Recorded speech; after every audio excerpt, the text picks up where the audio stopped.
మల్లిగాడి శాంతి తెలంగాణ పత్రికలో joker news రాశారు. ఇప్పుడు బీసీల మోసం చేస్తున్నాడు. మళ్ళా నువ్వు చెప్పిన వాటి తమ్ముడు, మళ్ళీ నీకోసం మళ్ళా ఆ పేపర్ దిద్దాం అన్ని జోకర్ న్యూస్లు రాయడానికే పెట్టుకున్నాడు ఈ జోకర్ గాడు. వీడు మేల్ మాధవ్ కంటే ఎక్కువ ఉన్నాడుగా. ఏంది ఊరిని వామ్ము ఇదెక్కడి కథరు నాయన. ఇదే చివరి ఓసీ సర్కార్. తెలంగాణలో రాబోయేది బీసీ సర్కారే. ఈడబ్ల్యూఎస్ కోటాతో ఓబీసీలకు అన్యాయం. తెలంగాణ ఎంపీలంతా ముక్తకంఠంతో స్పందించాలి. తెలంగాణ వ్యాప్తంగా దేశవ్యాప్తంగా ఉద్యమాన్ని విస్తరిస్తాం. రాజకీయాల్లో ప్రాతినిధ్యం కోసం ప్రయత్నం. ఎమ్మెల్సీ తీన్మార్ మల్లి. కేంద్ర హోంమంత్రి సహాయక మంత్రి Bandi Sanjay BC intellectuals forum భేటీ. కేంద్ర హోంశాఖ మంత్రి బండి సంజయ్తో బీసీ ఇంటలెక్చువల్స్ ఫోరం భేటీ. నాకు తెలిసి తీన్మార్ మళ్ళీ అతి త్వరలో బీజేపీలో దూకుతాడేమో అనే ఒక అనుమానం అయితే నాకు కలుగుతుంది. ఎందుకంటే తనకు కావాల్సింది మంత్రి పదవి,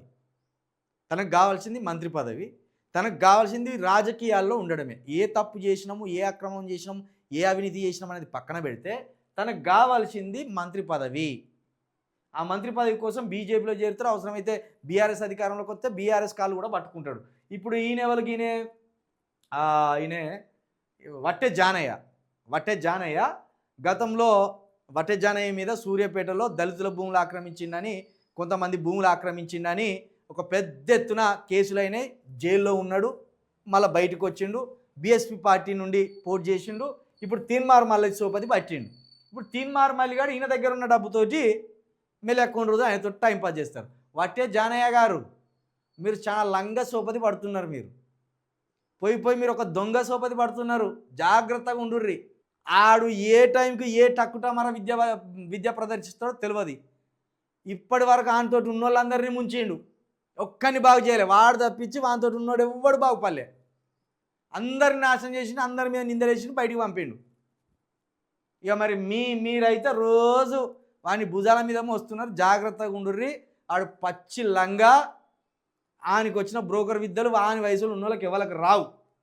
అది ఇక ఏమంటాండి ఇప్పుడు, ఇదే చివరి ఓసీ సర్కార్.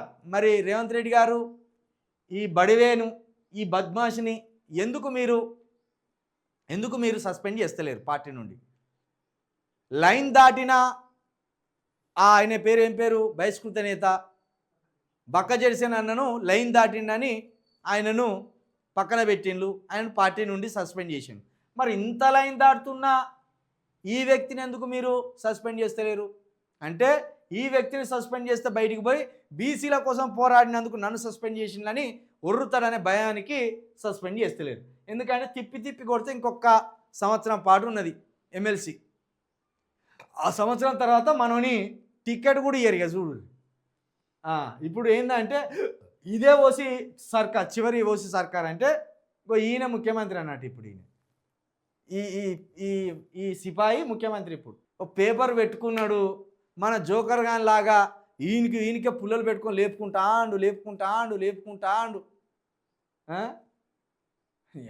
ఎంత జోకర్ న్యూస్ రాసుకొచ్చేవి. మొన్ననేమో ఇదే చివరి రెడ్డి ముఖ్యమంత్రి అన్నాడు. నేను ఒకటి చెప్పానా, ఇదంతా ఏందంటే గాలిదుమారం శాస్త్రం. గాలిదుమారం వస్తుంది, ఒక్కసారి ఆగిపోతుంది. నాకు తెలిసి నిజానికి ఎస్సీ బీసీ ఎస్టీల రాజ్యం రావాలి. కానీ ఎంత చూడు ఒకసారి, అసలు అంత చైతన్యం రాలే. ఇంకా లీడర్లు పుట్టుకురావాలి. ముందు లీడర్లు పుట్టుకొస్తే అసలు చైతన్యం వస్తాయి. కానీ అంత చైతన్యం ఎక్కడ కనబడతలేదు. కేవలం ఈయన బతుకుదేరు కోసం ఆడుతుంది. ఇది బ్రోకర్ డ్రామా. పేపర్ పెట్టుకున్నాడు కాబట్టి రేపు ఏమంటాడు, నీ కొత్త పార్టీ గీ వట్టెజానయ్య గారు అంటున్నాడు కదా, కొత్త పార్టీ పెడతారు తీన్మార్ మల్లి అంట. ఆల్రెడీ పార్టీ ఉన్నది వట్టెజానయ్య గారు. తీన్మార్ మల్లికి పార్టీ ఉన్నది, రిజిస్ట్రేషన్ చేసి పెట్టిండు ఎప్పుడో 2 సంవత్సరాల క్రింద. మళ్ళీ కొత్త పార్టీ అని ఎందుకు ప్రజలను నమ్మించే ప్రయత్నం చేస్తున్నారు? ఈ అన్ని 3 నెలల ముచ్చట్లు. నీ అంగిలాగు సిద్ధాంతం అంటే 3 నెలల ముచ్చటే, 7200 అంటే 3 నెలల ముచ్చటే, రీకాల్ అంటివి 3 నెలల ముచ్చటే. నీ బ్రోకర్ కథలు ఒక్కొక్కటి ఎన్నని చెప్పాలి. పొద్దేరు కానీ కొత్త బుచ్చ కానీ పొద్దున 10 గంటలకు పోయి అడుక్కోవాలి. అర్ధరాత్రి పోయి అడుక్కునే బాపతిగా ఆడు. ఏం చేస్తాం మరి ఇక రాసుకో అసలు ఇంకెన్ని రాసుకుంటావు రాసుకో రాదు నీ నీ నీ ఉబ్బు నీ ఉత్సాహం రాసుకో ఏమవుతుంది